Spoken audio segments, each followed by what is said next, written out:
मजाले इन्जोय गर्छ अब सबैजना मिलेर 5-6 जना केटाहरू हुन्छ है मजाले खाइपी गरेर गर्छ। त्यसपछि राहुलले चाहिँ नोटिस गर्छ त्यहाँनिर शमशान घाटमै परनिर चाहिँ एउटा मान्छे बसिरहेको हुन्छ। त्यो मान्छे चाहिँ यिनीहरूलाई हेर्दै हाँस्दै गरेको हुन्छ हो। त्यो हाँस्दै गरेको मान्छेलाई देखेर अब न त केही सोध्नु सक्छ न केही अब त्यो मान्छे तर पनि त्यसले इग्नोर गरिदियो अब राहुलले एच भन्ने खालको भएर इग्नोर गरेर चाहिँ अन्तखेरि त्यसपछि यिनीहरू जान्छ अब खाइपी गरेर मजाले इन्जोय गरेर राहुल र कुणाल चाहिँ होटेल जान्छ। अन्त यिनीहरू अरूहरू पनि आफ्नो आफ्नो घरतिर लाग्छ हो।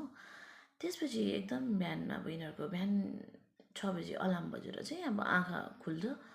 आँखा खुल्दा एकदम ग्याङ भएको जस्तो सुन्छ होटलमा के चाहिँ भयो भनेर तल जाँदा त एकदमै होटेलको त सबै स्टाफले काम छोडेर गएछ हो। अब स्टाफले काम छोडेर